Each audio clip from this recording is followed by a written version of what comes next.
윤종원 청와대 경제수석이 지난 7일 경기 하향세가 걱정스럽다고 말한 것이 경제 위기를 부정한 정부의 기존 주장을 뒤집은 거란 지적이 나왔습니다. 하지만 윤종원 수석은 JTBC 취재진에 경기에 하방 위험이 있다고 했을 뿐 경제 위기에 동의한 바 없다고 반박했습니다. 헝가리 다뉴브강에 가라앉은 허블레아니호를 건져 올리는 작업이 우리 시간으로 이르면 내일 오후에 시작됩니다. 배를 들기 위해 필요한 4개 와이어 가운데 3개는 연결됐고 나머지 하나를 연결하는 작업을 오늘 끝낼 계획입니다. 청와대가 보훈처의 국가유공자 심사 기준상 약산 김원봉 선생의 독립유공자 서훈은 불가능하다는 공식 입장을 밝혔습니다. 정부가 서훈을 추진하고 있다는 주장에 대해서도 전혀 사실이 아니라고 반박했습니다. 제주에서 전 남편을 살해한 사건의 피해자 강모 씨의 혈액에서 수면제 성분인 졸피뎀이 나왔습니다. 피의자 고유정이 강 씨를 살해하는 데 약물을 썼을 가능성이 커졌습니다. 과거 소속사로부터 감금과 폭행을 당했다고 알려진 바이올리니스트 유진박이 이번엔 매니저에게 사기를 당했다는 주장이 나와 경찰이 수사하고 있습니다. 범죄인을 중국 본토로 인도하는 법에 반대하는 홍콩 시민 100만여 명이 시위를 하다 진압하는 경찰과 충돌해서 수십 명이 다쳤습니다. 2014년에 있었던 민주화 시위처럼 제2의 우산혁명으로 번질지 주목됩니다. 수백 채의 집을 가진 부동산 투자자들이 파산하며 세입자들이 보증금을 돌려받지 못하는 이른바 갭 투자 피해가 최근 서울에서도 발생한 것으로 확인됐습니다. 서울 강서구와 성북구 일대 수백 채를 사들였던 빌라 주인들이 잇따라 파산하며 피해가 커지고 있습니다. 공공임대주택이 들어서는 걸 반대하는 현수막이 걸려 있습니다. 이곳은 경기도 분당의 한 아파트 단지인데요. 얼마 전 동네를 난민촌으로 만들 거냐 이런 문구까지 등장했습니다. 오늘 밀착 카메라는 임대주택을 둘러싼 갈등의 현장을 취재했습니다.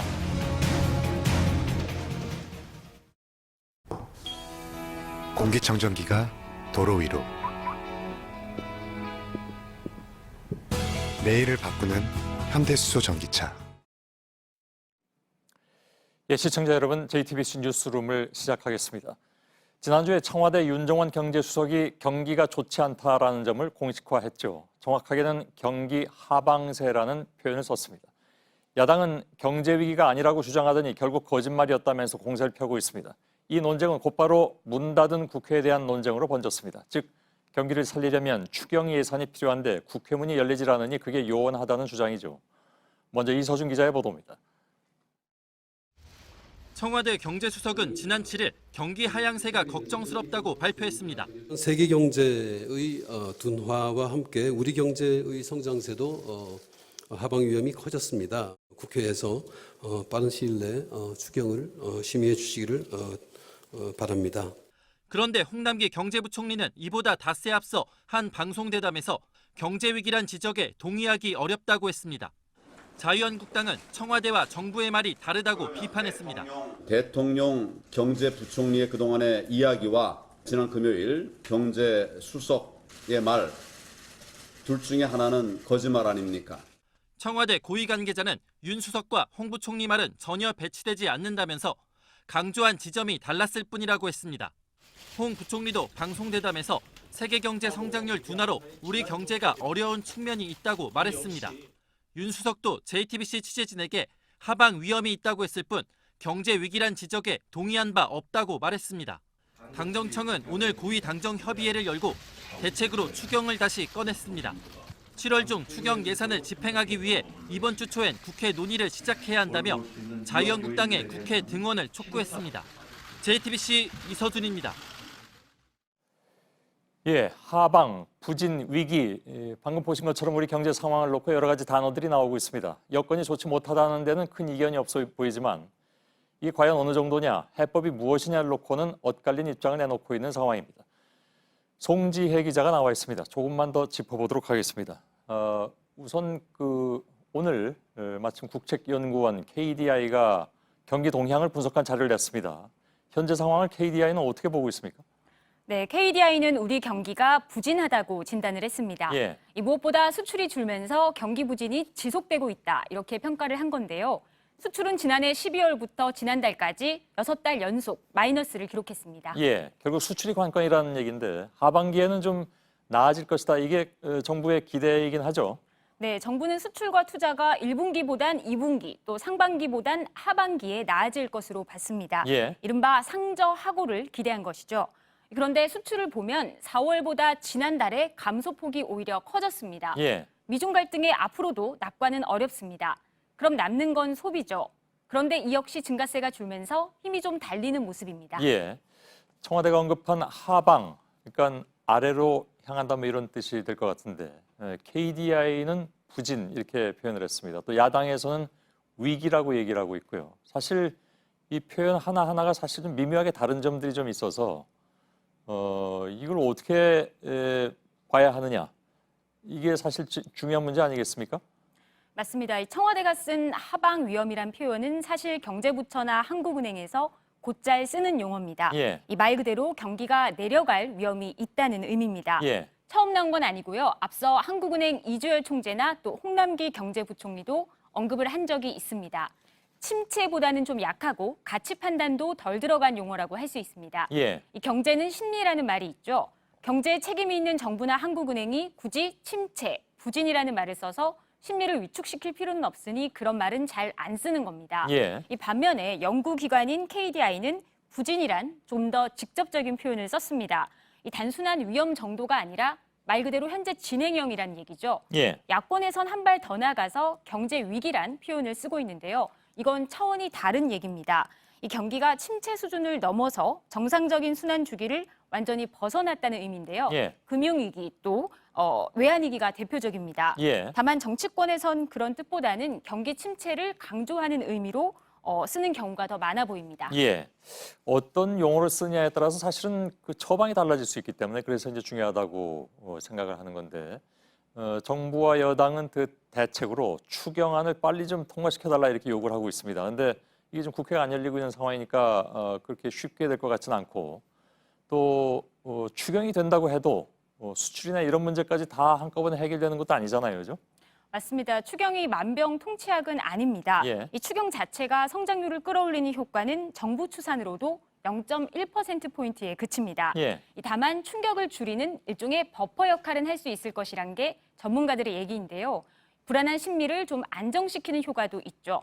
이 한편에선 기준금리를 내려야 한다는 목소리도 나오기 시작했는데 이 역시 추경과 같은 맥락으로 볼 수 있습니다. 예. 알겠습니다. 여기까지 듣죠. 송지혜 기자였습니다. 헝가리 다뉴브 강에 가라앉아 있는 유람선 허블레아니호가 빠르면 내일 오후에 물 위로 올라오게 됩니다. 현지 시간으로 침몰한 지 14일째 지금 맞고 있는데요.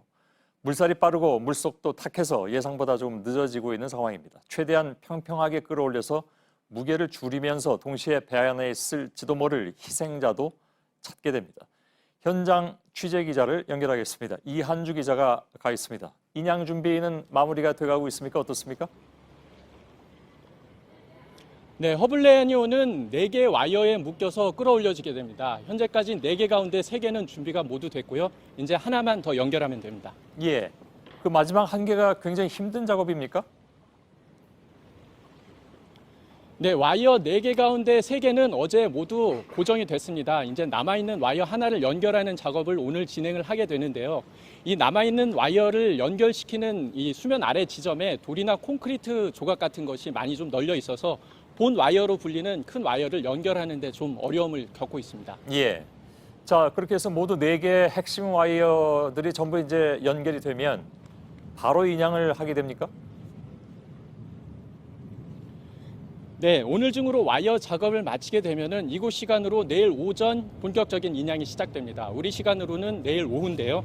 인양선인 클라크 아담선과 인양을 도울 바지선 등은 모두 대기 준비가 돼서 대기를 하고 있습니다. 예.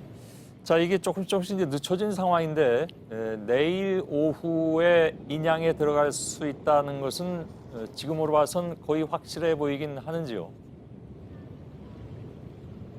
네, 그렇습니다. 4개의 와이어가 연결이 되면은 저 뒤로 보이시는 클라크 아담의 고리에 연결이 돼서 본격적인 인양이 시작되게 됩니다. 예. 이 크레인 주변에는 허블레안요를 들어 올려 놓을 바지선도 준비가 됐고요. 이 허블레안요의 뒤편을 고정시킬 선박도 마련이 됐습니다. 인양 과정에서 희생자들이 유실되는 것을 막기 위해서 경찰 보트도 현장에서 대기하고 있습니다. 예. 그러니까 그 얘기는 선체를 인양하는 것과 동시에 실종자들에 대한 수색도 같이 이루어진다. 이렇게 보면 되겠군요. 네, 맞습니다. 인양은 3단계에 걸쳐서 이루어지게 되는데요. 이 인양을 한꺼번에 하는 게 아니라 이 조타실과 갑판, 선실순을 통해서 차례로 진행이 되게 됩니다. 허블레안요가 정상적으로 들어 올려졌을 때 수면에서 아래로 보는 순서입니다. 이 들어 올리는 과정에서 선박이 부서지는 것을 막기 위해서 한꺼번에 들어 올리는 게 아니라 5cm씩 천천히 진행을 하게 됩니다. 이 예. 과정에서 헝가리 수색대원 2명과 한국 대원 2명이 선실 내부로 진입을 해서 실종자들을 찾게 됩니다. 예. 자, 인양을 하면서 실종자가 모두 발견되면 그나마 다행이겠지만 그렇지 않을 수도 있습니다. 그래서 인양 뒤에 수색 작업은 어떻게 진행이 됩니까? 그 얘기까지 다 지금 계획이 서 있습니까? 네, 그렇습니다. 여러 가지 가능성이 있는데요. 이 사고 당시에 비가 내렸기 때문에 아직까지 발견되지 않은 희생자들이 선실 내부에 남아있을 가능성이 가장 높긴 합니다. 하지만 여러 가지 가능성을 봐야 되는데 이 배 밑도 봐야 되고 수색 범위를 좀 넓혀야 될 필요성이 있습니다. 이 수색 희생자들이 만약 나오지 않는다면은 수색 반경을 넓히게 되는데 헝가리 당국은 이에 대비를 해서 이 주변 국가들과 협조를 통해서 수색 반경을 넓힌다는 계획입니다. 예. 지금까지 헝가리 부다페스트 사고 현장에서 JTBC 이한주입니다. 예. 그리고 저희들이 오늘 특별히 좀 섭외를 한 분이 있습니다.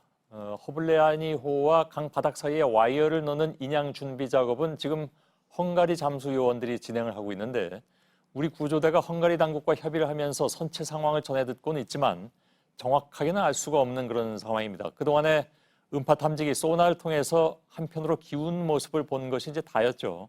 그래서 저희 현지 취재진이 사건 초기에는 수색 작업을 진두 지휘하고 현재는 와이어 설치 작업을 진행하고 있는 헝가리 잠수사 책임자인 사트마리 졸트 씨를 잠시 현장에서 좀 급히 섭외를 해서 카메라 앞으로 모셨습니다. 졸트 씨는 잠수 경력 30년 차입니다. 베테랑이죠. 헝가리 하바리아 재난구조협회장을 맡고 있기도 합니다. 인양 작업에 방해가 되는 시간에 인터뷰가 가능한지를 요청을 해서 이루어진 인터뷰임을 말씀드리는 지금 말씀드린 것은 방해가 되지 않는 시간이기 때문에 그래서 지금 잠시 연결을 할 수 있게 됐습니다. 통역은 현지 통역사인 임현진 씨가 맡아주셨습니다. 자, 연결되어 있는데 사트마리 졸트 잠수사님, 먼저 희생자들 위해서 이렇게 애써주셔서 감사를 드립니다. 사건 초기부터 잠수하고 잠수를 지휘했다고 하는데 다뉴브강 사고 현장 물속은 어떤 상황이라고 설명해 주실 수 있을까요? Először szeretnék köszönetet mondani azért, hogy áldozatokért tett erőfeszítésért, és úgy tudjuk, hogy elejétől kezdve lemerült a víz alá, és irányította a búvárok munkáját. Most milyen a helyzet víz alatt? A Duna rendkívül árad, közel 600-as vízállással indultunk a mentéseknek, ami azt jelenti, hogy nulla látótávolság, nagy mennyiségű úszadék, és valamint 3 méter per szekundumos vízfolyás van, ami megnehezíti a mentési feladatokat. 예. 지금 초석이 아주 빠른 3m 정도 되고요. 그리고 물속은 지금 시야가 전혀 확보되지 않은 그런 상태입니다. 그리고 수중이 혼탁한 데다 물살이 세기 때문에 지금 잠수 환경이 안 좋다고 볼 수 있습니다. 예. 자, 이제 당장 빠르면 내일이라고 말씀을 드렸는데 그래서 이제 좀 걱정이 되기도 합니다. 지금 헝가리하고 한국 잠수사들 외에 다른 나라에서 온 잠수사들도 있는데 아예 물속에 들어가지도 못하는 상황이었다고 했는데 왜 그랬을까요?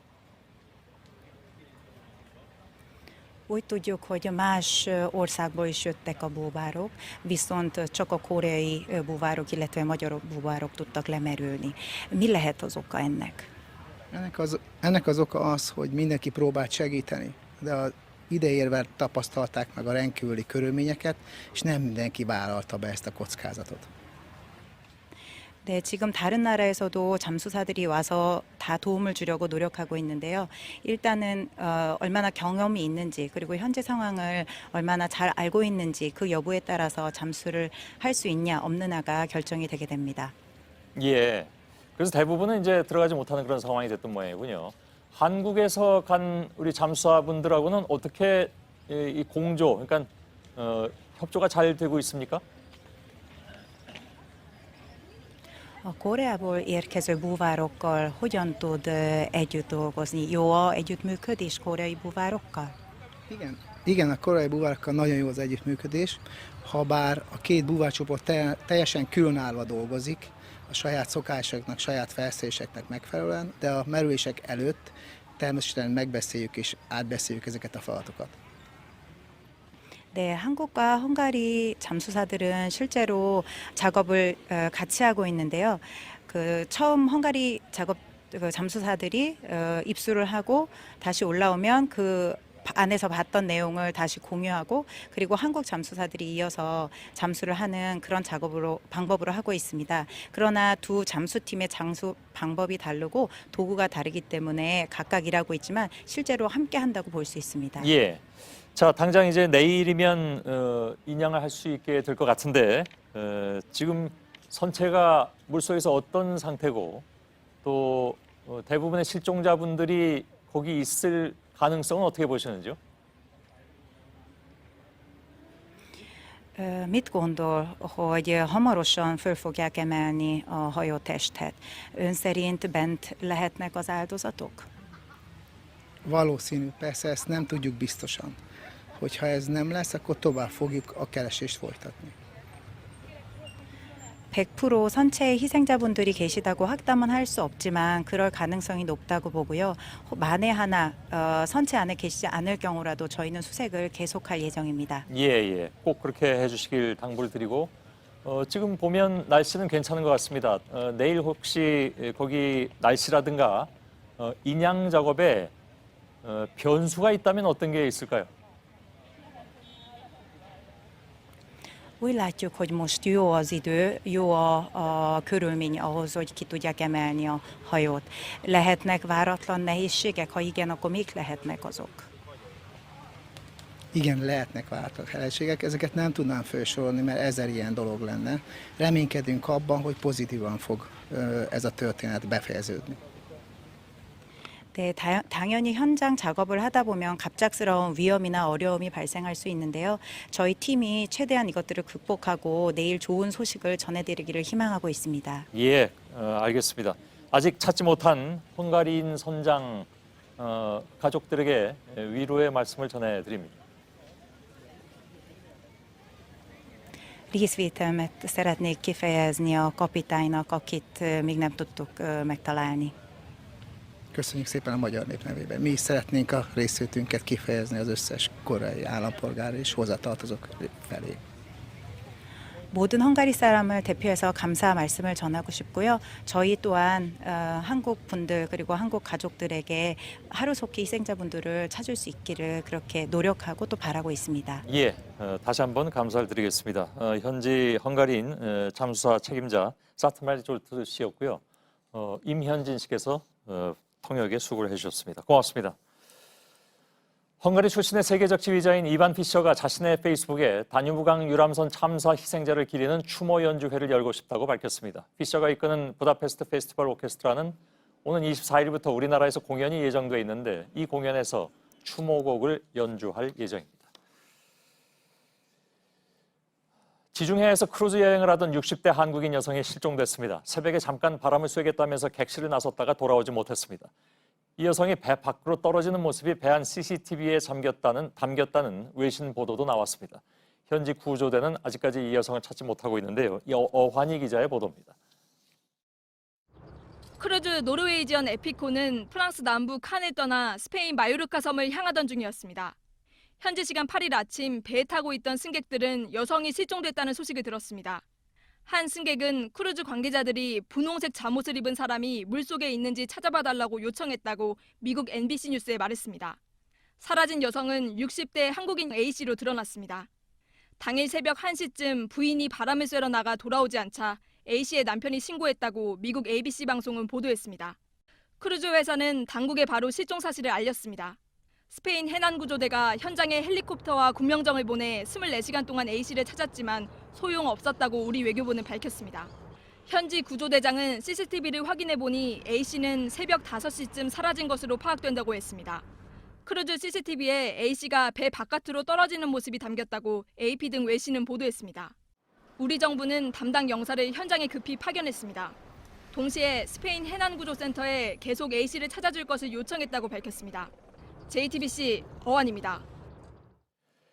지난주에 현충일 추념사에서 문재인 대통령이 약산 김원봉 선생을 거론하면서 이 문제가 정치 쟁점으로 떠올랐죠. 오늘 황교안 한국당 대표는 백선엽 장군을 찾아서 김원봉이란 사람의 실체를 알리겠다고 말했고, 한 매체는 청와대 김원봉 서훈 작전이라는, 즉 훈장 주기 작전이라는 표현까지 등장시켰습니다.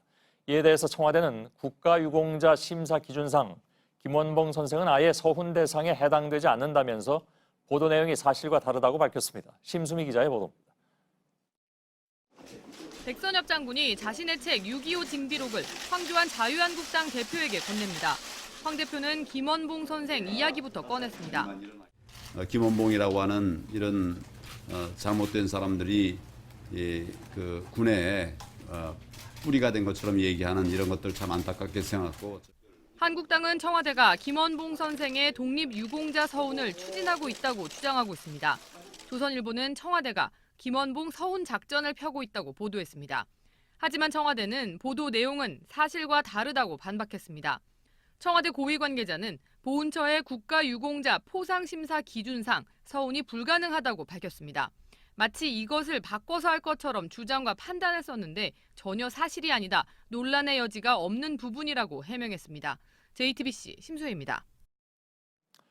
그런데 박근혜 정부 시절에 추진했다가 폐기한 국정역사교과서는 김원봉을 12차례나 언급하면서 공적을 자세히 설명해서 눈길을 끕니다. 자유한국당 소속 시장이 선출된 경남 밀양시는 김원봉 생가터를 사들여서 의열기념관을 만들었습니다. 색깔을 걷어내고 보면 평가할 대목이 있다는 것으로 보이기도 합니다. 조소희 기자입니다. 약산 김원봉 선생이 이끌던 조선의용대가 편입되어 마침내 민족의 독립운동 역량을 집결했습니다. 자유한국당과 보수단체들이 비판하는 문재인 대통령의 현충일 추념사 중 약산 김원봉과 조선의용대의 활동 내용입니다. 그 힘으로 1943년 영국군과 함께 인도 버마 전선에서 일본군과 맞서 싸웠고, 그런데 박근혜 정부가 만든 국정교과서에 이 내용이 그대로 서술돼 있습니다. 박근혜 정부 시절 추진했다 폐기된 국정역사 교과서는 특히 항일운동에 대해 소홀히 다뤘다는 비판을 받았습니다. 그런데도 이 교과서엔 김원봉이 12번 언급됐습니다.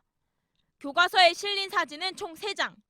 임시정부 요인 중 김구 선생과 김원봉 선생만 특별히 강조하기도 합니다. 새누리당 기간지 새누리비전도 독립투사들을 시대별로 조명한 기사에서 약산 김원봉을 언급했습니다.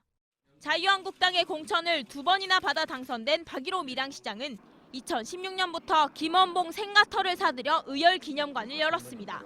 기념관 한쪽 면이 의열단 단장이었던 김원봉 선생의 연설로 꾸려졌습니다. 올해는 의열기념 공원도 만들고 이곳에 의열탑도 세우겠다고 밝혔습니다. JTBC 조소입니다. 한국기독교총연합회 전광훈 대표 목사가 내일 대통령의 하야를 촉구하는 기자회견을 열겠다고 예고하고 있습니다. 전 목사는 갈수록 수위를 높여가는 중이고 한기총은 전 목사에 대한 지원에 나섰습니다. 그러나 한기총 내외에서 비판의 목소리 역시 쏟아지고 있습니다. 강희연 기자입니다.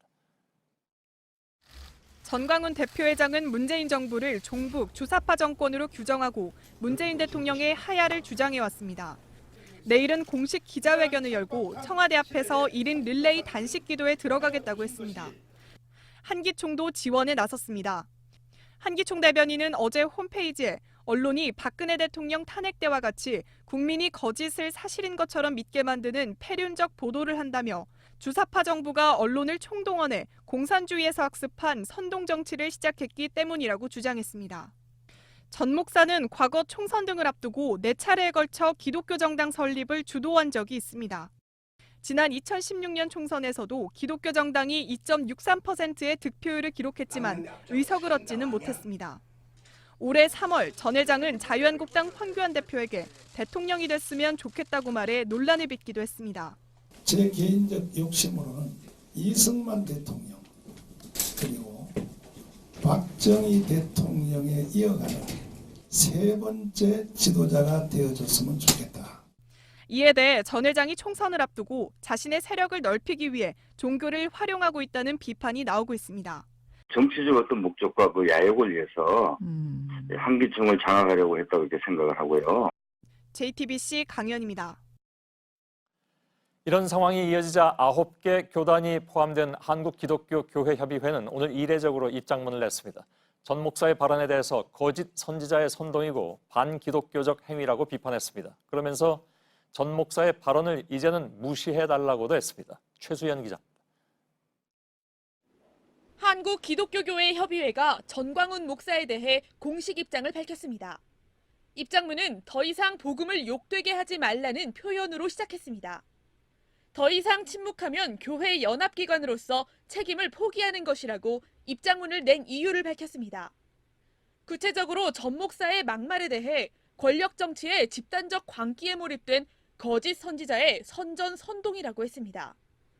이어 전 목사의 주장에 대해 반기독교적 행위이고 참담함을 금할 수 없는 스캔들이라고 했습니다. 또 전 목사가 한기총 회장이지만 한국교회 전체 대표인 것처럼 정치 도발을 일삼았다고도 말했습니다. 마지막으로 더 이상은 전 목사의 비상식적 발언에 관심을 갖지 않고 무시해달라고 덧붙였습니다. 교회협이 이같이 성명을 낸 것은 이례적인 일로 받아들여집니다. 교회협은 한국 개신교 최초로 설립된 연합기관으로 대한예수교 장로회 총회와 기독교 대한감리회 등 9개 교단이 가입돼 있습니다. JTBC 최수연입니다. 여야 대표는 매달 한 번씩 국회의장 주재로 초월회라는 모임을 갖습니다. 말 그대로 정파를 넘어서 일하는 국회를 만들자 이런 취지입니다. 오늘 그 모임이 있었는데 황교안 자유한국당 대표는 개인 사정을 이유로 참석하지 않았습니다. 한국당을 제외한 여야 4당은 국회를 해산해도 할 말이 없을 정도라면서 황 대표를 비판했습니다. 이윤석 기자입니다. 오늘 오전 자유한국당 최고위원회의가 열렸습니다. 황교안 대표는 경제 위기론을 강조하며 정부가 제출한 추경안을 뜯어 고쳐야 한다고 주장했습니다. 추경이라고 하면 그나마라도 좀 제대로 짜와야 되는 것 아니겠습니까? 몇 시간 뒤 문희상 의장과 각 당 대표가 모였습니다. 황 대표는 나타나지 않았습니다. 비판이 쏟아졌습니다. 추경안이 제출된 지 47일이 흘렀는데도 무슨 일로 못 온다고 했던가요? 지난번에도 안 왔죠? 정치가 실종됐습니다. 내각제 같으면 지금이 바로 국회 해산 시점입니다. 황 대표는 이렇게 반박했습니다. 우리를 국회에서 나올 수밖에 없게 이렇게 하신 거 아닙니까? 본질이 뭔지 다시 한번 생각해 보시길 바랍니다. 이런 가운데 청와대는 국회 정상화를 위해 제시했던 대통령과 여야 대표 회동을 무리하게 추진하지는 않을 전망입니다. 황 대표의 1대1 회동 요구까지 수용한 상황에서 더 이상 할 수 있는 게 없다는 겁니다. JTBC 이윤석입니다. 핀란드를 국빈 방문 중인 문재인 대통령은 오늘 사울리 니니스토 대통령과 정상회담을 하고 스타트업 육성을 위한 교류 협력을 강화하기로 했습니다. 부산 헬싱키 간 직항 노선도 신설하기로 했습니다. 문 대통령은 또 조만간 남북 간 북미 간 대화가 재개될 것으로 믿는다고 말하기도 했습니다. 제주에서 전 남편을 살해한 사건 피해자의 혈액에서 수면제 성분인 졸피뎀이 나왔습니다. 피의자 고유정이 전 남편을 살해하는 과정에서 약물을 썼을 가능성이 커졌습니다. 또 범행 전에 미리 약국에서 약을 준비한 걸로도 확인됐습니다. 최충일 기자입니다. 제주 전 남편 살인 사건의 피해자 36살 강모 씨의 혈액에서 수면제의 일종인 졸피뎀이 검출됐습니다. 피의자 36살 고유정의 차량에서 압수한 이불에 묻어있던 강 씨 혈액에서 확인됐습니다. 경찰이 국립과학수사연구원에 약독물 검출 여부에 대해 재감정을 요청한 결과였습니다. 앞서 1차 감정에선 약독물이 나오지 않았습니다. 졸피뎀은 불면증 치료 등에 쓰이는데 효과가 빠르고 다량으로 먹으면 생명을 위협할 수 있는 향정신성 의약품입니다. 고 씨가 자신보다 훨씬 몸집이 큰 남편을 죽이는데 이 약물을 썼을 가능성에 무게가 실리고 있습니다. 경찰은 고 씨가 졸피뎀이 들어있는 수면제를 범행 전인 지난달 17일 구매했다고 밝혔습니다. 고 씨는 줄곧 범행이 우발적으로 이루어졌다고 주장하고 있습니다. 수박을 썰다가 성폭행을 피하기 위해 흉기로 한두 차례 찔렀다는 겁니다. 경찰은 범행 직후인 지난달 28일 고 씨가 표백제와 락스 등을 마트에서 반품하는 CCTV 영상도 추가로 공개했습니다. 증거인멸에 사용한 후 남은 것들을 반납한 것으로 경찰은 보고 있습니다. 고 씨는 시신 옆에 있던 것이라 찝찝해서 환불했다고 진술한 것으로 알려졌습니다. JTBC 최충일입니다. 네, 경찰은 고유정이 범행을 어떻게 왜 저질렀는지는 아직 밝혀내지 못하고 있습니다. 사건 초기에 엉뚱한 데서 시간을 끌다가 결정적인 증거를 놓친 거 아니냐 하는 지적입니다. 윤영탁 기자입니다. 경찰은 지난달 29일에야 이번 사건을 수사하기 시작했습니다. 신고를 받고 피해자만 찾아다니다가 사흘 만에야 실종 사건이 아니라고 판단했단 겁니다. 저희들한테 처음 접된 게 성인 가출이었고 다음 달 자살질이었습니다. 우리 그거에 맞춰서 수사를 한 거지. 고유정은 전 남편이 자신을 덮치려고 했고 고소하지 말아달라는 문자 메시지를 보냈다고 진술했습니다. 모두 고 씨가 꾸며낸 말이었지만 그 말만 믿고 엉뚱한 곳을 수색했습니다. 피해자의 자동차가 한 마트 앞에 내내 서 있었지만 그냥 지나쳤습니다. 그 사이 고유정은 시신이 담긴 가방을 들고 완도로 가는 배에 올랐습니다. 펜션 근처 CCTV만 미리 확인했어도 고 씨가 제주를 떠나기 전 붙잡을 수 있었고 피해자의 시신도 온전히 찾았을 가능성이 큽니다. 그나마 그 CCTV도 피해자의 남동생이 찾아냈습니다. 범행 현장인 펜션도 온전히 보존하지 못했습니다. 펜션 업주도 굉장히 큰 피해자입니다. 구체적인 행적을 저희가 말씀을 못 드렸을 뿐입니다. 펜션 주인과 동네 주민의 피해가 갈까봐 현장 검증도 하지 않고 표백제로 흔적을 지우는 것도 허락했다는 겁니다. 때문에 현장에서 추가 혈흔을 구하지 못해 증거 수집에 애를 먹었습니다. JTBC 윤영탁입니다. 천재 바이올리니스트로 불리죠. 유진박이 과거 소속사 관계자들로부터 감금과 폭행을 당했다는 의혹이 있었는데 이번엔 사기를 당했다는 주장입니다. 함께 일하는 매니저가 유진박 몰래 사채를 빌려 쓰고 부동산도 팔아 넘겼다고 하는데요. 경찰이 수사하고 있습니다. 이상엽 기자입니다. 바이올리니스트 유진박이 소속사로부터 착취를 당했다는 의혹이 불거진 게 10년 전인 2009년입니다. 그런데 이번엔 유진박이 함께 일하는 매니저로부터 사기를 당했다는 주장이 나왔습니다. 서울장애인인권센터는 지난달 23일 매니저 59살 김모 씨를 사기와 횡령 혐의로 검찰에 고발했습니다. 김 씨가 유진박 이름으로 2억 원의 사채를 몰래 썼다는 겁니다. 인권센터는 김 씨가 유진박의 부동산을 싸게 팔아넘기고 4억 8천만 원을 가로챘다고도 주장했습니다. 유진박의 출연료도 빼돌렸다고 합니다. 피해 자체는 확인이 됐고요. 구체적으로 어떤 식으로 했는지는 아직 조사가 더 필요한 부분이에요. 문서를 위조를 했는지. 김 씨는 1990년대 중반부터 유진박의 매니저로 일했습니다. 이후 그만뒀다가 2016년 다시 계약한 걸로 전해졌습니다. 경찰은 유진박 계좌에서 돈이 빠져나간 정황을 파악했는데 매니저 김 씨와 어떤 관련이 있는지 등을 확인하고 있습니다. JTBC 이상엽입니다. 한진그룹의 막내딸 조현민 씨가 회사로 돌아왔습니다. 이른바 물컵 갑질 사건으로 물러난 지 1년여 만입니다. 대한항공이 아니라 지주회사 격인 한진칼의 전무로 오늘 출근했습니다.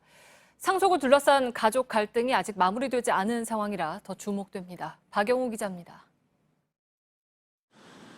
조현민 전무는 오늘 서울 서공동 한진칼 건물로 첫 출근했습니다. 물컵 갑질로 물러난 지 14개월 만입니다. 물컵 던진 거랑 음료 뿌린 거에 대해서 인정하십니까? 심려를 끼쳐드려 진심으로 죄송합니다. 아직도 직원들과 시민들의 시선은 따갑습니다. 한진그룹 측은 조 전무가 복귀하는데 법적인 문제는 없다는 입장입니다. 폭행 등 각종 범죄 사실에 대해 무혐의나 공소권 없음 처분을 받았다는 겁니다. 하지만 조 전무가 일하던 대한항공이나 진에어 대신 지주회사 격인 한진칼의 전무를 맡은 건 미국 국적 논란을 의식했다고 볼 수 있습니다. 조 전무의 복귀는 한진그룹의 후계 구도와 맞물려 큰 관심을 모읍니다. 고 조양호 회장의 지분을 어떻게 나누어 상속할지를 놓고 가족 갈등이 이어지고 있어서입니다. 조 전무에 이어서 언니인 조연아 전 대한항공 부사장이 복귀할 가능성도 높습니다. 조 전 부사장은 관세법 위반 혐의로 재판을 받고 있습니다. 오는 목요일 선고 결과에 따라 조은태 회장을 비롯한 한진 3남매가 경영 현장에서 힘겨루기를 할 수 있다는 관측도 나옵니다. JTBC 박여우입니다. 헌혈을 하기 위해서 줄을 선 시민들에게도 헬기에서 총을 쏘았다. 고 조비오 신부를 비방한 혐의로 기소된 전두환 씨 3차 공판에서 나온 증언입니다. 헬기 사격을 본 사람이 없다는 전 씨 측 주장과는 달리 오늘 재판에서는 증언과 증인이 이어졌습니다. 전 씨 측은 현장 검증을 신청했습니다. 정진명 기자입니다. 56살 최윤춘 씨는 5.18 당시 광주 기독병원에서 간호실습생으로 일했습니다. 오늘 전두환 씨 3차 재판에 증인으로 출석한 최 씨는 충격적인 증언을 내놨습니다. 헌혈을 하기 위해 줄을 선 시민들에게 헬기에서 총을 쐈다는 겁니다. 다다다다다 나가는 거지. 그렇게 쐈어요. 그래놓고 안 쐈다고 그러고 말이나 됩니까? 정수만 전 5.18 유족 회장도 5월 21일 오후 헬기 사격을 목격했다고 진술했습니다. 하늘에서 총소리가 나서 보니 헬기가 보여 나무 밑으로 숨었다고 기억을 떠올렸습니다. 군 헬기가 사격을 한 정황을 보여주는 기록도 내놨습니다. 전과 폭도 사살 2명이라고 적힌 육군 1항공여단 상황 일지와 육군 항공대가 실탄을 재보급받은 기록입니다. 시민들은 하나같이 옛 전남도청과 광주천 사이에서 헬기 사격을 목격했다고 증언했습니다. 그래도 전 씨 측은 증언을 믿을 수 없다는 입장입니다. 실제로 헬기 사격을 목격했을까 하는 상식적으로 믿기 어려운 부분이 좀 많이 있었습니다. 결국 전 씨 측은 헬기 사격 실험을 하는 현장 검증을 신청했고 재판부는 받아들였습니다. JTBC 정진명입니다. 올해 60 민주항쟁 기념식은 옛 남영동 대공분실에서 열렸습니다. 60 항쟁의 도화선이 된 박종철 열사 고문치사 사건이 벌어진 곳이죠. 인권유린의 상징에서 인권기념관으로 탈바꿈해서 시민의 품으로 돌아온 뒤 열린 첫 행사입니다. 강신우 기자의 보도입니다. 남영동 대공분실은 고문과 인권유린의 상징이었습니다. 고 박종철 열사도 이곳에서 물고문을 받다 숨졌습니다. 지난 2005년 경찰청 인권센터로 바뀌었지만 시민단체들은 운영권을 시민에게 넘겨달라고 요청했습니다. 지난해 마침내 민주인권기념관으로 탈바꿈해 시민품으로 돌아왔습니다. 이곳에서 처음 열린 행사는 60 민주항쟁 기념식이었습니다. 32번째 기념식의 사회는 내부 고발로 우리 사회의 문제점을 폭로한 서지현 검사와 박찬진 전 대한항공 사무장이 맡았습니다. 문재인 대통령은 진영 행안부 장관이 대독한 기념사를 통해 민주주의에서 대화의 중요성을 강조했습니다. 서로를 이해하기 위해 좋은 말을 골라 사용하는 것도 민주주의의 미덕입니다. 세월호 희생 학생 부모들로 구성된 합창단은 민주화 희생자와 고문 피해자들을 노래로 위로했습니다. 여야 정치인들도 한자리에 모였습니다. 하지만 자유한국당 황교안 대표는 일정상의 이유로 불참했습니다. 오늘 황 대표는 문재인 정권이 역대 가장 비민주적이라며 참된 민주주의를 위해 끝까지 투쟁하겠다고 말했습니다. JTBC 강신우입니다. 홍콩 시민 100만 명이 도심을 가득 메웠습니다. 범죄인을 중국으로 인도할 수 있도록 한 법률 개정을 반대해서 밤새 격렬한 시위가 이어졌습니다. 홍콩 반환 이후에 22년 만에 최대 규모였습니다. 중국 정부가 반체제 인사를 본토로 보내는데 이 법을 악용할 것으로 우려하는 겁니다. 미중 무역 전쟁과 맞물리면서 5년 전 일어났던 홍콩의 민주화 운동인 우산혁명처럼 번지는 것이 아니냐는 얘기도 나오고 있습니다. 신경진 특파원입니다. 홍콩 시민이 거리를 점령했습니다. 흰색 셔츠를 입었습니다. 빛과 정의를 상징합니다. 2014년 우산혁명 때처럼 노란 우산도 들었습니다.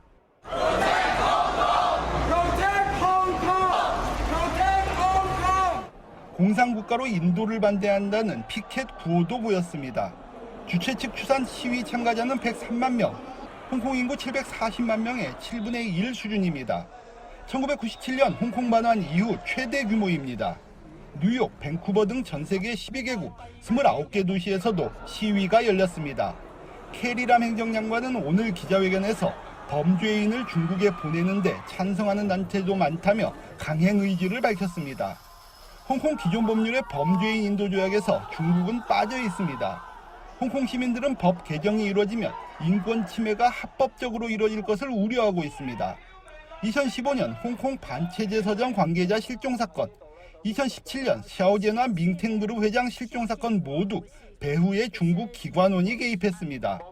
홍콩에서 무단으로 납치, 연행했던 실제 사례입니다. 중국 정부는 외부 세력 배후론을 내놨습니다. 오는 12일 법안 검토회의를 앞두고 홍콩 민주진영은 대규모 시위와 파업을 예고했습니다. 미국과 중국의 체제 경쟁이 격렬해지는 가운데 홍콩의 반중국 시위가 태풍의 눈으로 떠오르고 있습니다. 베이징에서 JTBC 신경진입니다. 사법농단 사건에 연루된 전 판사가 자신의 아파트 쓰레기장에 증거를 인멸하는 상황이 담긴 CCTV 영상 사진이 공개됐습니다. 그동안에 검찰은 법원이 압수수색 영장을 계속 기각하는 바람에 증거가 사라질 수 있다고 걱정해왔는데 이 모습이 고스란히 담긴 겁니다. 공다솜 기자의 보도입니다. 검찰은 지난해 9월 11일 유해용 전 대법원 수석재판연구관의 사무실을 압수수색했습니다. 대법원의 보고서와 판결문 초안 등 기밀을 유출한 혐의 때문입니다. 그러나 정작 본인은 크게 반발했습니다. 법원에서 제가 보관하고 있는 문서가 아무런 범죄가 되지 않는다고 판단했기 때문에. 그런데 오늘 열린 재판에서 검찰은 유 전 연구관의 수상한 모습이 담긴 CCTV 영상의 사진을 공개했습니다. 검찰 수사에 반발하면서 기자들에게 공개적으로 불만을 토로하기 5일 전인 지난해 9월 6일 오후 7시 무렵의 장면입니다. 당시 유 전 연구관은 자료가 담긴 외장 하드디스크를 갖고 자택으로 퇴근했습니다. 1시간 뒤 편한 옷으로 갈아입은 유 전 연구관은 신문지 다발을 갖고 내려와 아파트 쓰레기장에 버렸습니다. 검찰은 유 전 연구관이 외장 하드를 신문지로 감싼 뒤 버려 증거를 인멸한 것으로 의심하고 있습니다. 다음 날인 7일엔 서초동의 변호사 사무실에서 대법원 문서를 없애고 사무실 직원들은 파쇄한 문서가 담긴 걸로 보이는 검은 쓰레기 봉투를 내다버렸습니다. 유 전 연구관 측은 연구관들이 대법원 자료를 개인 외장 하드에 복사해 다음 근무지로 가는 게 관행이었다며 자료가 공공기록물도 아니라 폐기하는 데 문제가 없다고 반박했습니다. JTBC 공다솜입니다. 꼭 6개월 전인 지난해 12월 10일에 사법농단 재판이 시작됐습니다. 그러나 법정의 시간은 정지된 것만 같습니다. 핵심 인물인 임종원 전 행정처 차장의 재판에는 관련 증인 200여 명 중에 29명만 법정에 섰을 뿐입니다. 아직 시작조차 하지 못한 재판도 여러 개가 있습니다. 피고인으로 법정에 선 전 현직 판사들이 자신들의 권리를 강하게 주장하고 있기 때문입니다. 최윤경 기자의 보도입니다. 양승태 전 대법원장의 첫 재판이 열린 건 5월 29일이었습니다. 재판에 넘겨진 지 넉 달 만이었습니다. 절차를 놓고 검찰과 변호인이 날선 신경전을 벌였기 때문입니다. 함께 재판받는 박병대 전 대법관 측도 주 3, 4회 재판을 하는 집중 심리를 강하게 반대했습니다. 가장 먼저 시작된 임종원 전 차장의 재판은 점입가경입니다. 재판이 시작된 지 반년이 지났지만 강제징용 재판에 개입한 혐의 말고는 진행된 내용이 없습니다. 또 200여 명의 증인 중 지금까지 법정에 나온 건 29명에 그칩니다. 지난 1월엔 불만을 제기하면서 변호인 11명이 한꺼번에 그만둬 재판이 멈추기도 했습니다. 최근엔 재판장이 공정하지 않다며 갑자기 기피 신청을 해서 재판이 또 중단됐습니다. 검찰은 법을 잘 아는 판사들이 의도적으로 지연 전략을 쓴다고 비판하고 있습니다. 8월이면 구속기간이 끝나는 양승태 전 대법원장이 시간을 끌면서 불구속 재판을 받으려 한다고도 했습니다. 이대로라면 올해 안에 1심 판결을 선고하는 것도 쉽지 않을 전망입니다. JTBC 최윤경입니다. 경찰의 별이라는 경무관 계급을 달고 있는 유현철 분당서장이 최근에 경찰에 소환돼서 조사를 받은 것으로 확인됐습니다. 건설 현장의 식당 운영권 비리 사건으로 세상을 떠들썩하게 했던 브로커 유상봉 씨에게 뇌물을 받았다는 혐의 때문입니다. 작년에 유 씨가 억대 뇌물을 줬다면서 유 서장을 고발했기 때문인데 유 서장은 혐의를 부인하고 있습니다. 조보경 기자입니다. 유상봉 씨는 건설 현장의 식당 운영권을 따내려고 정관계 인사에게 뒷돈을 준 혐의로 2010년 구속됐다 풀려났습니다. 지금은 다른 뇌물 사건으로 수감돼 있습니다. 유 씨는 지난해 11월 유현철 분당경찰서장에게 금품을 건넨 적이 있다며 검찰에 고발했습니다. 경찰은 최근 유 서장을 불러 조사한 걸로 확인됐습니다. 검찰 지휘를 받아 수사에 나선 경찰은 유 서장의 계좌와 통화 내역에서 일부 석연치 않은 점을 발견했습니다. 다만 유 씨의 진술이 계속 바뀌고 있어 참고인들을 불러 사실관계를 따져보고 있습니다. 앞서 유 씨는 고발장에서 유 서장에게 식당 운영권을 따내는 등의 대가로 1억 2천만 원을 건넸다고 주장했습니다. 하지만 경찰 조사를 받을 땐 진술을 바꿔 6천만 원이 안 되는 돈을 줬다고 말했다고 합니다. 유 서장은 취재진과의 통화에서 유상봉 씨와 서너 번 만난 적은 있지만 금품을 받은 적은 없다며 의혹을 부인했습니다. JTBC 조보경입니다. 매일 같은 사람이 탑니다. 어쩌다가 결근을 하면은 누가 어디에서 안 탔는지 모두가 다 알고 있습니다. 예, 고 노회찬 의원의 연설로 화제가 된 6411번 버스가 있죠. 이 버스뿐만이 아니라 오늘도 어김없이 새벽에 만원 버스에 몸을 실은 사람들이 있습니다. 서울시는 노 의원의 연설을 계기로 새벽 버스를 늘리기로 했는데 오늘 첫 차가 시민들을 맞았습니다. 그중에 240번 버스를 류정화 기자가 함께 타봤습니다. 캄캄한 새벽, 파란 버스 2대가 잇따라 출발합니다. 서울 신내동을 떠나 신사역 사거리를 돌아오는 240번 버스입니다. 빗방울이 날리는 정류장에선 사람들이 첫 차를 기다립니다. 버스 안에는 벌써 앉을 자리가 없습니다. 강남의 빌딩에서 청소를 하거나 경비를 서는 5, 60대 이상이 많습니다. 내가 요번에 82살인데 경비 나가요. 여기 대부분 출근한다고 보셔야 되겠어요. 여기 놀러 가시는 분은 난 없다고 봐요. 사람 오기 전에 해야 되니까 일찍 가는 거예요. 아, 출근 시간보다 더 일찍이요? 더 일찍 가요. 매일 버스에서 마주치는 사람들은 익숙한 듯 대화를 나눕니다.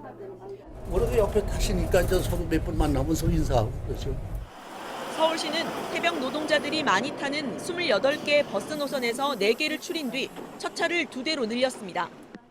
네, 지금 새벽 5시가 조금 넘은 시간인데요. 뒤에 버스 한 대가 더 있는데도 불구하고 버스 안은 승객들로 가득 찼습니다. 이번 노선 조정은 2012년 고 노회찬 의원의 연설에서 비롯됐습니다. 그래서 이분들의 삶이 고단하지 않았던 순간이 있었겠습니까? 이분들이 그 어려움 속에서 우리 같은 사람을 찾을 때 우리는 어디에 있었습니까? 다만 노 의원이 말한 6411번 버스는 승객이 붐비는 구간이 기준에 조금 못 미쳐 우선 증차 대상에선 빠졌습니다. JTBC 유정화입니다. 학교 급식실과 기업 구내식당 2만여 곳에서 음식물 처리에 비상이 걸렸습니다. 지금까지는 일부 농가에서 남은 음식을 가져가서 돼지 사료로 썼지만 오늘부터는 그렇지 못합니다. 정부가 아프리카 돼지열병을 막기 위해서 농가에서 직접 사료를 만드는 걸 금지했습니다. 전다빈 기자입니다. 서울의 한 중학교입니다. 매일 급식을 하고 나면 160kg가량의 음식이 남습니다. 지금까지는 근처 농가에서 이틀에 한 번씩 가져가서 돼지 사료로 썼습니다. 그런데 앞으로는 못 가져가겠다고 한 겁니다. 남은 음식을 모아놓는 통입니다. 원래 내일 새벽에 돼지 농장에서 가져가야 하는데 가져가지 않으면 이 통이 꽉 찰 뿐 아니라 음식이 썩을 수 있습니다. 정부는 다음 달부터 농가에서 직접 돼지 사료를 만드는 걸 금지합니다. 살균이 덜 된 사료를 통해 아프리카 돼지열병이 번질 수 있어서입니다. 농가들은 반발합니다. 이 모든 세균은 60도에서 30분만 가야 하면 다 사멸되는 걸로 알고 있습니다. 2만 곳이 넘는 학교 급식실과 구내식당에선 당장 남는 음식 처리가 걱정입니다. 여름철에는 온도가 높다 보니까 조금만 오래 보관을 해도 구더기가 생기거나 학생들 급식에 지장을 줄 수도 있고. 하지만 대한한돈협회 등은 돼지열병 막는 일이 더 급하다는 입장입니다. JTBC 전다빈입니다. 필요할 때 잠깐씩 차를 빌려 타는 공유 서비스가 뜨면서 새로운 보험 사기도 기승을 부리고 있습니다. 20대 동네 선후배 77명이 돌아가며 차를 빌려 사고를 냈는데 무려 8억 원을 보험금으로 챙겼습니다. 이태경 기자입니다. 좌회전을 하는 차량 옆으로 승합차가 다가오더니 그대로 부딪힙니다. 승합차 운전자 A씨는 차량 공유 서비스로 차를 빌려 타고 가던 중이었습니다. 보험사는 처음엔 단순 접촉사고로 보고 보험금을 내줬습니다. 하지만 A씨가 비슷한 사고를 계속 내자 조사에 들어갔습니다. 알고 보니 일부러 차에 부딪혀 돈을 챙긴 보험 사기단이었습니다. A씨를 중심으로 77명이 110차례에 걸쳐 사고를 내고 보험금 8억 원을 챙겼습니다. 모두 20대 초중반으로 동네 선후배 사이였습니다. 이들이 차량 공유 서비스를 이용한 건 적은 돈으로 손쉽게 차를 빌릴 수 있기 때문이었습니다. 사고가 나더라도 업체엔 몇십만 원만 내고 수백만 원의 보험금을 챙길 수 있었습니다. 오토바이를 타고 일부러 지나가는 차에 부딪혀 5억 원을 타는 음식 배달원 10명도 붙잡혔습니다. 차에 달지도 않은 부품을 달았다며 보험금을 챙긴 사례도 있습니다. 눈으로 확인하기 어려운 유리막 코팅이 대표적입니다. 한 업체는 차량이 공장에서 나오기도 전에 유리막 코팅을 한 것으로 적었다가 덜미가 잡혔습니다. 금융감독원은 지난해 적발된 보험 사기 규모가 7,980억 원으로 역대 가장 많았다고 밝혔습니다. JTBC 이태경입니다. 서울의료원에서 일하던 미화원이 지난 5일에 폐렴으로 갑자기 숨졌습니다. 이 미화원은 올해만 3차례 12일 연속으로 일했습니다. 당시 미화원들이 일하는 곳엔 의료 폐기물까지 잔뜩 쌓여 있어서 감염 의혹까지 나왔습니다. 배양진 기자입니다. 60살 병원 미화원이던 아버지는 지난 4일 몸이 안 좋다며 조퇴를 했습니다. 코피를 흘리고 복통을 호소해 급히 일하던 서울의료원 응급실로 옮겼지만 이튿날 세상을 떠났습니다. 정확하게는 이렇게 자세히 갑자기 안 좋아졌다, 갑자기 안 좋아지셨다 이 말만 계속 들은 거였고. 그러나 아버지가 일하던 곳을 찾은 아들 심 씨는 놀랄 수밖에 없었습니다. 감염 위험이 있는 의료 폐기물이 쌓여 있었기 때문입니다. 숨진 심 씨가 일하던 쓰레기 하역장 입구입니다. 지금은 깨끗하게 정리가 되어 있는데 심 씨가 일하던 지난 5일엔 복도 가득 의료 폐기물 박스가 쌓여 있었습니다. 이 박스들은 지금 이쪽에 의료 폐기물 처리장으로 옮겨진 상태인데 이곳엔 노동자들의 휴식 공간도 같이 마련돼 있습니다. 공식 사인은 면역력 감소로 인한 폐렴. 그런데 아버지 혈액에선 병원에서 주로 감염되는 슈퍼박테리아가 나왔습니다. 서울의료원은 폐기물을 고열 처리에 밀봉하기 때문에 감염 가능성은 없다는 입장입니다. 과로도 갑작스런 죽음의 한 원인으로 꼽힙니다. 주 6일 근무는 기본이고 손이 부족하면 2주나 3주 내내 일합니다. 거기다 사람 빠지면 더 근무돼야 되겠지. 아픈 사람이 또 결혼자가 두 개 빠지게 되면 나무실로 넘어가고. 의료원은 노동자들이 개인 사정이 있으면 자율적으로 근무를 바꾼다고 설명했습니다. JTBC 배양진입니다. 입장이 없는 게 입장이다. 미국과 중국의 갈등 틈바구니에 낀 우리 기업들이 이런 입장 아닌 입장을 내놨습니다. 소갈이 하는 건 우리만이 아닙니다. 어제 끝난 G20 재무장관 회의에서도 이러다가 세계 경제를 정말 위기로 몰고 갈 수 있다면서 걱정하는 목소리가 컸습니다. 이세누리 기자입니다. 한국에 있는 주요 부품 공급처를 찾은 중국 화웨이 임원. 중국 화웨이와의 거래 중단을 요구하는 듯한 해리스 주한 미국 대사 발언. 미국과 중국의 핑퐁 게임 속에 이번엔 중국 당국이 우리 기업들을 불러 모았습니다. 중국과 거래를 끊으라는 트럼프 행정부의 요구를 받아들인다면 심각한 결과를 마주할 거라고 경고하기 위해서입니다. 미국 마이크로소프트와 대뿐 아니라 삼성전자와 SK하이닉스도 포함됐습니다. 이런 뉴욕타임스의 보도에 해당 기업들은 일단 회의에 참석한 것은 맞다고 밝혔습니다. 하지만 반응은 극도로 신중했습니다. 입장이 없는 게 입장이라고도 했습니다. 불똥이 어디로 튈지 모르니 최대한 말을 아끼겠다는 겁니다. 중국에서 반도체를 생산 중인 두 기업은 현재 가격을 담합했다는 혐의로 반독점 조사를 받고 있습니다. 미중 갈등의 여파가 주변으로 미치기 시작하면서 국제사회의 우려도 점차 커지고 있습니다. 어제 끝난 주요 20개국 재무장관 회의에서도 무역 전쟁이 논란거리였습니다. Tout faire pour éviter une crise commerciale entre les États-Unis et la Chine qui aurait un impact durable, profond et négatif sur la croissance mondiale. JTBC 이세누리입니다.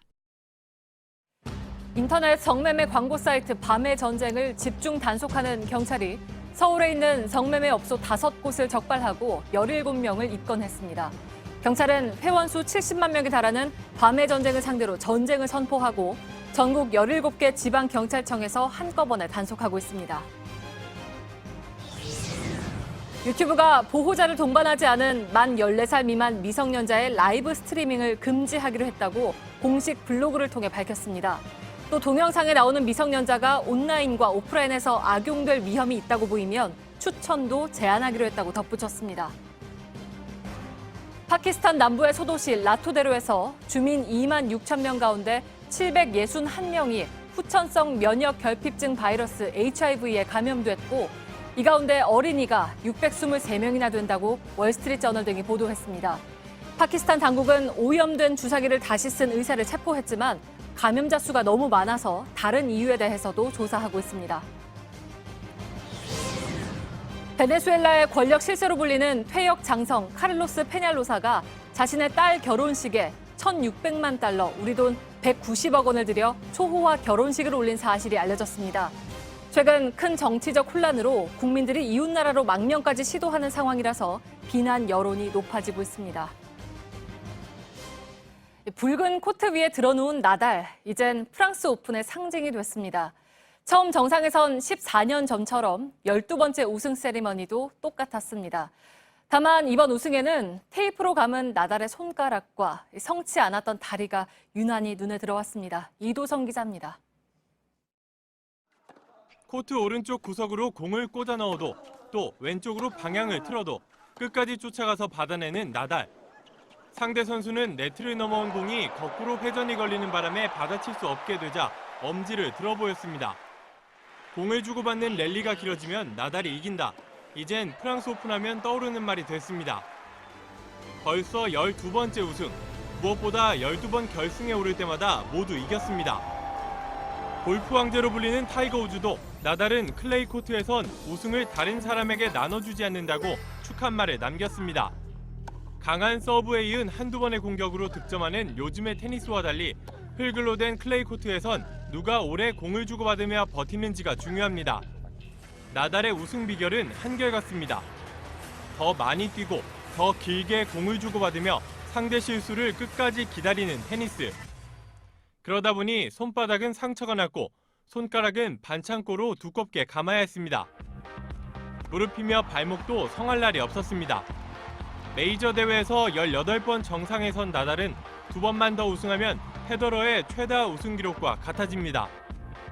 경쟁으로 얽힌 테니스, 늘 페더러와 비교됐던 나달은 멋진 우승 소감도 남겼습니다.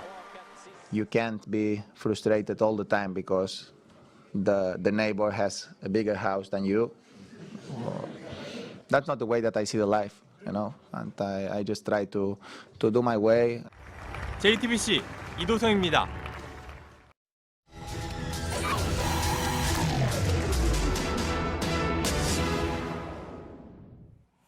집 구하기 어려운 사람들에게 정부가 비교적 싼 값에 빌려주는 집이 공공임대주택이죠. 올해 계획된 신규 임대주택만 17만 6천 세대입니다. 이렇게 임대주택이 많아지는 것에 대해서 인근 주민들은 반발하고 있습니다. 밀착카메라 박민규 기자입니다. 대규모 공공주택 개발을 앞둔 분당 서현동입니다. 그동안 개발을 할 수가 없어서 이렇게 농사만 지어온 곳인데요. 개발이 되면 축구장 100개 크기 부지에 2,500세대가 들어서게 됩니다. 정부가 일대를 공공주택지구로 지정한 건 지난달입니다. 입주는 5년 뒤인 2024년, 대상은 신혼부부와 청년 등입니다. 전체 절반가량인 1,000에서 1,500세대가 임대주택이 될 전망입니다. 땅 주인들은 대부분 개발에 긍정적입니다. 땅 가지고 있는 사람들은 반대 안 해요. 농사 짓기 힘들고 지겹고 빨리 들어갔으면 하는 거고. 문제는 인근 아파트 주민들의 거센 반대입니다. 지난달엔 임대주택을 난민촌에 빗댄 현수막까지 등장했습니다. 논란이 됐던 현수막은 철거했지만 단지 곳곳에 반대 현수막이 보입니다. 일부 반대 주민들은 이런 책자까지 만들어서 주민들에게 배포하고 있는데요. 내용을 보면 공공임대주택은 주민의 안전과 치안을 위협합니다. 이런 문구가 보입니다. 일부 주민들은 오해라고 말합니다. 무슨 가난한 사람들 반대하는 그런 식으로 비춰질까 봐 저희는 저기 택지 개발 자체를 반대하는 입장이에요. 인구가 늘게 되면 생길 수 있는 교통과 교육 문제를 우려한다는 겁니다. 당장 여기 근거리 있는 학교에 얘네들이 만약 지어서 오면 우리 애들이 배정을 받아야 되는데 그러면은 어디로 가냐고요. 지자체에선 학교를 새로 짓겠다는 입장이지만 주민들의 불신은 여전합니다. 교육청에서는 요청이 들어온 적이 없기 때문에 아직은 검토한 내용이 없다. 뭐 이렇게 얘기를 하고 있거든요. 하지만 집값 문제란 목소리도 나옵니다. 그러다가 이게 교통 나빠지지, 돈 나빠지지. 그러니까 이제 집값 때문에 그러는 거지. 이주의지. 공공임대주택의 경우 개발을 해도 갈등은 이어집니다. 경기 용인의 임대주택 공사 현장. 오가는 사람 없이 쓰레기와 자재만 쌓여 있습니다. 반대 현수막이 곳곳에 보입니다. 공사장 바로 앞인데요. 펜스를 따라서 역시 개발에 반대하는 내용의 피켓들이 늘어서 있습니다. 이쪽에는 텐트가 있는데요. 인근 아파트 주민들이 아침부터 저녁까지 입구를 지키면서 공사를 막고 있는 겁니다. 어떤 이유인지 들어보겠습니다. 이 사업을 반대하는 건 아니에요. 더불어 살아야 되니까. 그렇지만 여기 입지 조건이 안 맞다는 거죠. 진입로가 안 됐기 때문에. 주택 부지로 들어가는 골목길이 좁아 위험하다는 겁니다. 입주 대상은 대학생과 청년층 등 150세대. 일부 주민들은 치안도 우려합니다. 젊은 사람들이 많이 여기서 배하고 하면은 꿈을 찍으라도 담배 피게 되고 물 써야 되고. 반대가 커지면서 반년째 공사는 시작도 못하고 있습니다. 결국 사업을 맡은 경기도시공사는 법원에 가처분 신청까지 냈습니다. 공사 방해를 멈춰달라는 겁니다. 가처분 신청 인용이 되더라도 공사 강행은 사실 쉽진 않은 부분들이긴 한데 사업 취소 외에 어떤 제안도 저희 다 받아들이겠다라고 말씀을 드렸었거든요. 주민들은 세대 수를 줄이자는 타협안도 거부하고 공사를 아예 취소하라고 요구하고 있습니다. 서울 성내동도 상황은 마찬가지입니다. 지난해 10월부터 공사를 시작하려던 청년 임대주택이 아직 부지만 남아 있습니다. 행정 절차를 마치고도 공사 시작을 못한 임대주택은 전국 5만 세대. 과거 서울 목동과 수서동 등 사업은 아예 무산됐습니다. 이곳에 임대주택을 만들겠다는 계획은 주민 반대로 불과 2년 만에 없던 일이 됐습니다. 지역 이기주의란 말로 주민들만 탓하는 걸 넘어 애초에 계획이 꼼꼼하지 못했던 건 아닌지 다시 돌아봐야겠습니다. 밀착 카메라 박민규입니다.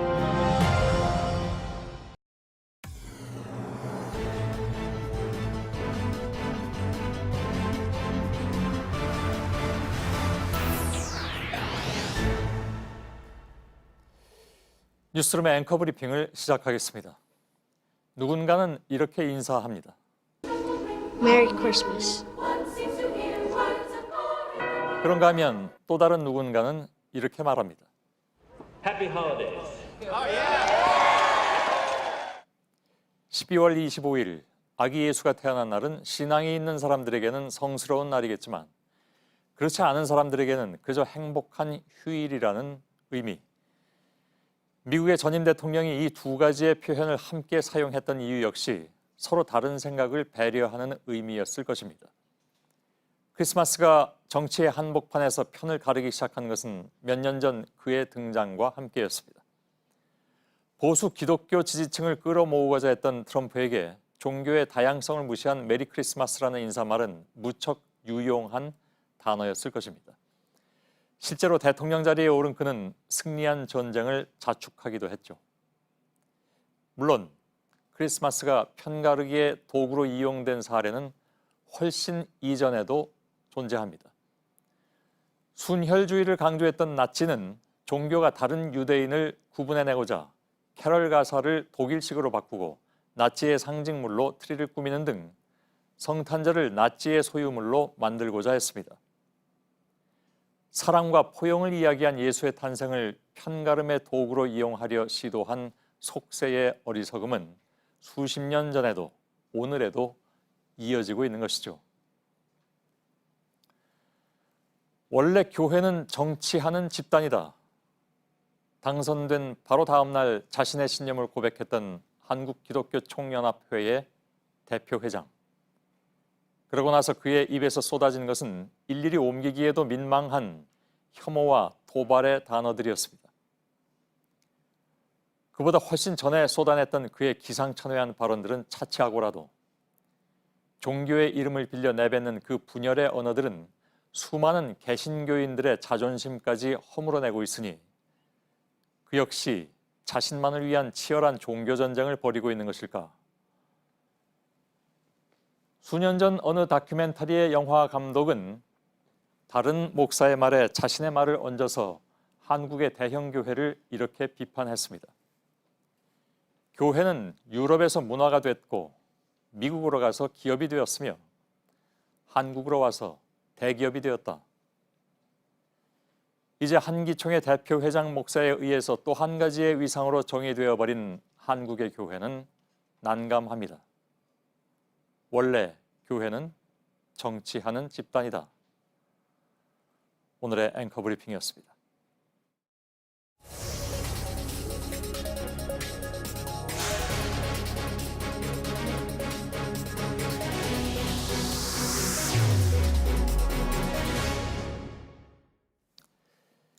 최근 지역에서 전세를 끼고 수백 채를 사들였던 부동산 갭 투자자들이 잇따라 파산하는 사건이 있었습니다. 부동산 경기가 안 좋아졌기 때문인데 문제는 이들이 세입자들에게 전세금을 돌려주지 못해서 피해가 커지고 있는 겁니다. 그런데 JTBC 취재 결과 서울에서도 최근 빌라를 중심으로 해서 비슷한 상황이 발생한 것으로 확인됐습니다. 수백 채를 사들였던 빌라 주인들이 잠적하면서 피해는 눈덩이처럼 계속 커지고 있습니다. 구혜진 기자입니다. 서울 강서구의 한 다세대 주택가입니다. 강모 씨의 세입자를 찾는다는 전단지가 골목마다 붙었습니다. 이렇게 모인 강 씨의 세입자만 50가구. 대부분 사회초년생과 신혼부부입니다. 임대사업자인 강 씨는 2015년부터 서울 강서구 일대에 빌라 등 280여 채를 사들였습니다. 전세 낀 매물을 사거나 신축 빌라를 월세가 아닌 전세로 내놔 세입자를 쉽게 구했습니다. 저렴하니까 많이 모아요. 부모들도 사는 거잖아요. 세입자들을 안심시키기 위해 매매가를 실제 거래액보다 부풀리는 업계약 정황도 포착됐습니다. 매매를 했을 때 1억 5천에 그 사람이 매매했는데 어떻게 등기에는 1억 7천으로 올라가져 있는지. 일부 세입자는 강 씨가 매입한 금액보다 더 높은 보증금을 냈습니다. 아파트와 달리 다세대 주택의 시세 파악이 어렵다는 한계를 이용한 겁니다. 저희는 모르니까 당연히 부동산에선 그게 시세라고 하니까. 그런데 지난 9.13 대책 이후 빌라 시세가 전세금보다 낮아지자 최근 이를 세입자들에게 떠넘기고 있는 상황.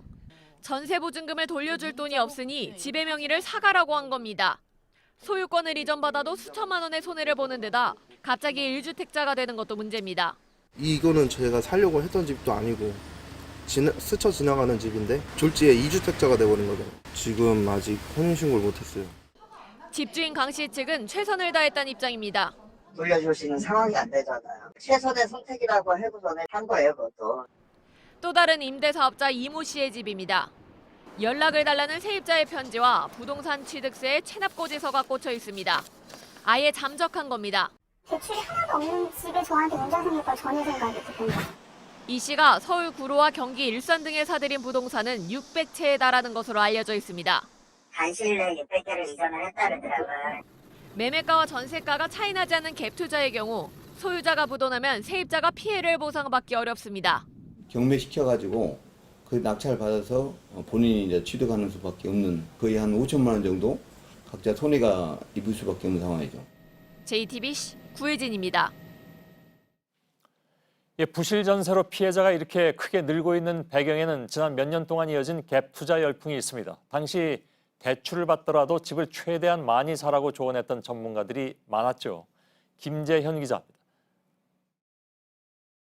부동산 스타 강사로 알려진 박모 씨입니다. 이쪽에 7개 정도가 있고요. 그다음에 이 전체 지역에 약 100채 정도의 저희 아파트가 있고요. 박 씨가 보유한 아파트만 300채. 9천만 원 전세가 있는 1억짜리 아파트를 1천만 원에 사는 갭 투자로 투자를 늘려간 겁니다. 제 돈 180억과 남의 돈 1,300억이 그렇게 굴러가고 있는 겁니다. 책과 방송으로 얼굴을 알린 박 씨는 컨설팅 회사를 세워 유료 회원도 모집했습니다. 회원들에겐 직접 부동산을 소개해 수수료를 챙겼습니다. 신용대출까지 다 받아서 해야 된다고. 특별회원 제도라고 해서 5채 이상 한 사람한테는 조금 수수료를 싸게. 박 씨 회사의 한 회원이 경기도 동탄과 수원에 사들인 아파트는 11채. 매입에 2억여 원이 들었지만 컨설팅비와 중개 수수료로 박 씨에게 4천만 원을 냈습니다. 이후 해당 지역 전세가가 급격히 떨어졌고 최근 1억 5천만 원을 추가로 대출받았습니다. 경매로 넘기라고 너무 쉽게 이야기를 하더라고요. 근데 지금 세입자분들이 무슨 죄가 있습니까? 박 씨 카페 회원은 14,000여 명. 이들이 산 아파트만 3,000채에 달합니다. 계속 떨어진 걸 메꿔야 되니까 신용대출 받은 것도 있고 뭐 아는 분들한테 빌려가지고 이제 이자는 뭐가 한 200 가까이 나갑니다, 한 달에. 박 씨 역시 일부 세입자에게 전세금을 돌려주는데 어려움을 겪은 것으로 파악됐습니다. 하지만 최근 새 책을 내고 회원을 모집 중입니다. 박 씨는 갭 투자로 세입자에게 보증금을 돌려주지 못했거나 회원들에게 경매로 넘기라고 한 적이 없다면서 과거 일부 회원들에게 손실분을 대납한 적은 있다고 해명했습니다. JTBC 김재현입니다. 네, 지금 보시는 이 한 장의 사진이 어제 오늘 논란이 됐습니다. 태극기 집회 참가자들이 태극기를 깔고 밥을 먹는 모습입니다. 이 집회를 주도한 대한애국당은 사과하면서도 별다른 의도는 없었다고 주장합니다. 하지만 국기 모독죄 아니냐 하는 비판들도 이어지고 있습니다. 오대영 기자, 국기 모독죄라고 볼 수 있습니까? 현재로서는 그렇게 보기는 어려울 것 같습니다. 국기 모독죄는 크게 두 가지 요건을 모두 충족해야 합니다. 첫 번째, 대한민국을 모욕할 목적이 분명해야 하고, 두 번째, 국기를 손상하거나 제거, 오욕하는 행위가 동반돼야 합니다. 네, 그러니까 목적 그리고 행동이 다 있어야 한다는 건데 일단 애국당은 의도적인 건 아니다라고 주장을 하고 있죠. 네, 그렇게 강조하고 있습니다. 과거 사례를 찾아봤습니다. 2015년 4월 광화문에서 열린 한 집회에서 참가자가 태극기에 불을 붙였습니다. 이렇게 태극기 일부가 탔습니다. 네. 국기 모독죄로 기소됐습니다. 하지만 법원은 모독할 의사가 없었다고 보고 무죄를 내렸습니다. 그러면 당사자가 그럴 의도가 아니었다라고 주장을 하면 다 받아들여지는 겁니까? 그런 건 아닙니다. 사전에 계획된 것인지 여부를 따지게 됩니다. 이 당시에 경찰이 시위대를 향해서 물대포를 쐈습니다. 이에 반발해서 경찰 버스에 끼워둔 종이 태극기를 우발적으로 태운 겁니다. 2011년에는 한명숙 전 총리가 노무현 전 대통령 2주기 추도식에 참석해서 태극기를 밟았습니다. 분향소에 깔린 태극기 위에 신발을 벗고 올라가서 헌화했습니다. 우익단체가 고발했습니다. 그러나 검찰은 각하했습니다. 네, 그러면 국기 모독죄가 인정이 돼서 처벌을 받은 사례는 없습니까? 저희가 판례를 쭉 봤는데 찾기가 매우 어려웠습니다. 네. 2017년 한 집회에서 사용된 태극기를 한 행인이 태웠습니다. 그러나 모독할 의도가 입증되지 않아서 기소하지 않았습니다. 다만 경범죄로 8만 원의 범칙금을 부과한 일은 있습니다. 네, 물론 죄가 되기 어렵다고 해서 이런 행동을 해도 된다 혹은 문제가 없다 이렇게 생각하면 또 안 되겠죠? 물론입니다. 이번 일이 특히 논란이 된 건 자칭 애국진영이라고 말하는 집회 참가자들이 뒤에서는 태극기를 그리 소중히 여기지 않는 듯한 인상을 풍겼기 때문입니다. 네, 팩트체크 오대영 기자였습니다.